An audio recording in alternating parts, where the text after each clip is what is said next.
Today's story that is so relatable to many of us just feeling a little lost in our careers lately came after a program. And it was a young professional, and he is working long hours. He gets to take all the vacations, he can buy all the things.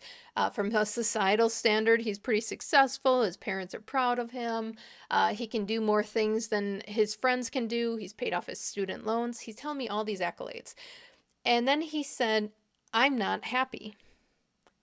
And I said, why? Right? Trying to help him work through his thoughts because I don't know all the story. We only had a few minutes to talk.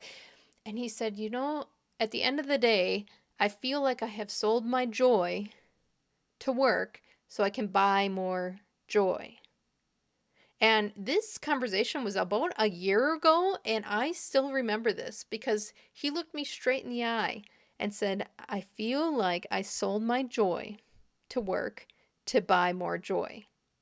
And I have been thinking about this because I certainly got the big bonuses. I was getting the big salary, and down and down and down I went into that burnout, the darkness of burnout.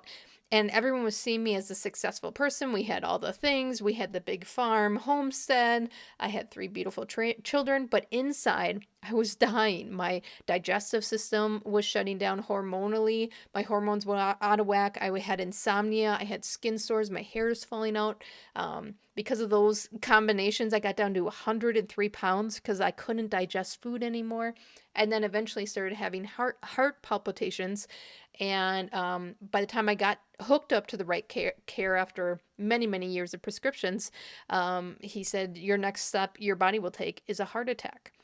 And I'm thinking, I don't understand. I have all the things, right? And we have everything that we need. How did this happen? And so as I went into my burnout recovery, I'm trying to figure this out. And then this young professional, someone who's just starting out their career but very successful already, says that we sell our joy for work to buy more joy. And I've been thinking about this and I'm trying to put a word with it. And the other day it clicked. And I would call it career identity drift. And you kind of have over the years moved away from things that energized you or career spots that were really thriving because of external validation, because someone told you to do more or do this or buy that. That in society standards, you have to have all the things to be seen as successful. And as I continue to dig into this, because societal norms will push you away from it, I found that aligning your energy to things instead of your resume, instead of your title, instead of your credentials was so much more in alignment to joy than I ever thought. And I will tell you, there's a small portion of people that I've met that agree with that, and a large portion that will fight me on it. And I think when you get to a point where you actually practice that, that's when you know. You feel it. You wake up and you're excited for the day. You don't have a ton of money to go on vacations, and it doesn't matter. You don't have all the things. You don't want to do all the house projects, and it's okay. You're okay with that. And when you get to that point, you feel lighter. You feel like you're not going through the day with like this endless to-do list, the next thing on the list, the next thing to do, all that pressure. It just feels so much lighter. And a great question to ask to get there is, what tasks light you up? Right? You, regardless of how many hours or effort, you are just in the zone. You feel great at the end of the night. You are energized. You can't stop talking about it. That's the energy I'm talking about. And then what drains you? Because there are many people that make good amount of money and they are so unhappy because every day they do something that's draining in order to buy things that bring their joy, just like that young professional said. So, in order to do this like energy audit where your energy is surrounded by things that energize you, imagine that, and not your resume and credentials, you have to detach joy from income. Certainly, you need a certain aspect of income to live, to pay your bills, to put food on the table.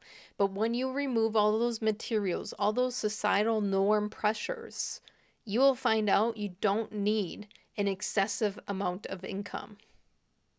And if you want to do the vacation, guess what? You're going to be saving up for that one thing that you want to do instead of the 15 things that someone told you should do.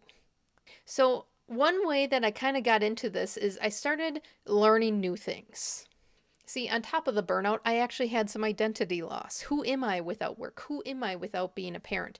And so I had to do mini experience about what do I even like now? Because what I liked in my early 20s does not fit in my late 30s anymore.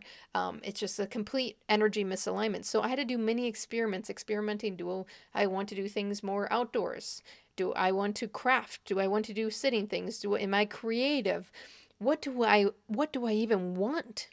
If someone would give me endless time, what would I want to do? And I couldn't even answer that. So I had to do some mini experiments about trying small little hobbies, small little projects to see where is my energy aligned. And that comes from curiosity. Some things I was like, ooh, I do not want to do this anymore. And then some things I'm like, oh, wow, I feel great. I feel great after doing this thing, hanging out with these people, being out in this certain environment. And that curiosity led me to this energy path, reclaiming my energy. And it wasn't the title. There's no credentials with this. There wasn't any added income. So I didn't have time after this program to have a full conversation with this young professional. But if he came up to me again and said that we sell our joy for work to buy more joy, I would tell him audit your energy, not your resume. Detach your joy from income, which may mean a self growth journey, detaching yourself away from some societal norms and pressures. And then do some mini experiments. Where does your energy actually thrive? If you would start over from scratch, what's the environments, the people, the things, the hobbies that actually energize you? And I want you to not choose 5, 10. I want you to choose 1 or 2 and totally deep dive into that energy zone. And the interesting thing about this comment of we sell joy for work to buy more joy is that it's a career identity drift, which means you can get back on track and it can be more aligned in the path that you want to go back to reclaiming that energy.